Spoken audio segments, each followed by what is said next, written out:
ఎన్ఆర్ఐలపై Trump దెబ్బ. ఏడాదికి 16,000 కోట్ల భారం. భారత్ పైనే ఎక్కువ ఎఫెక్ట్.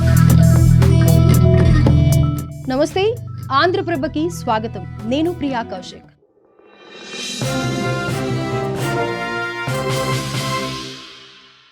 అమెరికా అధ్యక్షుడు డొనాల్డ్ ట్రంప్ ఓవైపు భారత్కు స్నేహితుడునని చెప్పుకుంటూనే మరోవైపు తన అక్కసును వెలగక్కుతూనే ఉన్నాడు. ఏదో ఒక విధంగా ఇండియాను ఇబ్బంది పెడుతున్నాడు. నిన్నటికి నిన్న ప్రముఖ ఫోన్ల కంపెనీ యాపిల్ను భారత్కు రాకుండా అడ్డుకున్న తంపుల మారి ట్రంప్ ఇక ఇప్పుడు తన కుట్రలు కుతంత్రాలతో మరోసారి భారత్ను ఇరకాటంలో పెట్టారు.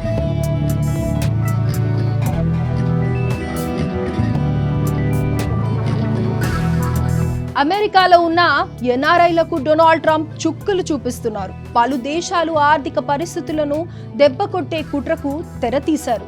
ఇప్పటికే వీసా నిబంధనలు కఠినతరం చేసిన ఆయన తాజాగా అమెరికా పౌరసత్వం లేని వారిపై పన్ను విధించాలని నిర్ణయం తీసుకున్నారు. దీంతో అమెరికాలో పనిచేస్తున్న ఇండియన్స్ పై అదనంగా ప్రతి ఏటా సుమారు 16,000 కోట్ల భారం పడనుంది. ఇందుకోసం ట్రంప్ చట్టసభల్లో ప్రవేశపెట్టిన వన్ బిగ్ బ్యూటిఫుల్ బిల్ కు ఆమోదం లభించింది. ఒక్క ఓటు తేడాతో ఓకే అయిన ఈ బిల్లు త్వరలోనే చట్టరూపం దాల్చనుంది.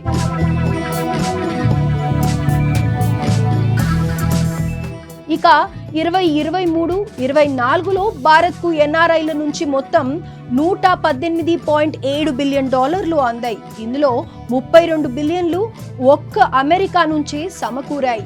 ఇప్పటి వరకు ఈ లావాదేవీలపై ఎలాంటి పన్ను విధించడం లేదు. కానీ ఇప్పుడు ట్రంప్ తెచ్చిన బిల్లు చట్టరూపం దాల్చిన తర్వాత 32 బిలియన్లపై 5% అదనపు పన్నును ఎన్ఆర్ఐలు చెల్లించాల్సి ఉంటుంది. ఇది వారి ఫైనాన్షియల్ ప్లాన్స్ పై ఎఫెక్ట్ చూపించే అవకాశం ఉంది. ఇక H-1B వీసాతో పాటు గ్రీన్ కార్డ్ హోదా ఉన్న వారంతా ఈ కొత్త ట్యాక్స్ ను కట్టాల్సిందే. ఇక ఈ బిల్లు జూలై నుంచి అమల్లోకి రానుందని తెలుస్తోంది.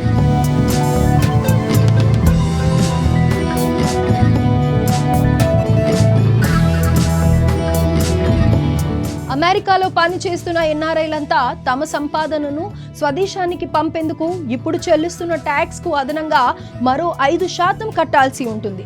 ఇది మిగిలిన అన్ని దేశాల కంటే భారత్ పైన ఎక్కువ ఎఫెక్ట్ చూపిస్తుంది.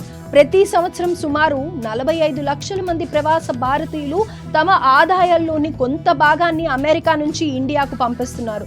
ఈ నగదుతోనే స్వదేశంలో వివిధ రంగాల్లో పెట్టుబడులు పెట్టడంతో పాటు స్థలాలు, భవనాలు కొనుగోలు చేస్తున్నారు. అయితే ప్రస్తుతం విధించే ట్యాక్స్లతో అమెరికా నుంచి భారత్కు ఎన్ఆర్ఐల నుంచి వచ్చే ఆదాయం తగ్గుతుంది. ఇది ఇండియన్ మార్కెట్లపై తీవ్ర ప్రభావాన్ని చూపిస్తుంది. ముఖ్యంగా రియల్ ఎస్టేట్ రంగంపై ఎక్కువ ప్రభావం పడే ఛాన్స్ ఉంది. అయితే ట్రంప్ ఆశించింది కూడా ఇదే. భారత్ను అన్ని విధాలుగా ఇరకాటంలో పెట్టి ఇబ్బందులు పెట్టాలన్నదే ట్రంప్ కుతంత్రం. ఈ కుట్రలో భాగంగానే వన్ బిగ్ బ్యూటిఫుల్ బిల్ కు మద్దతు సంపాదించారు.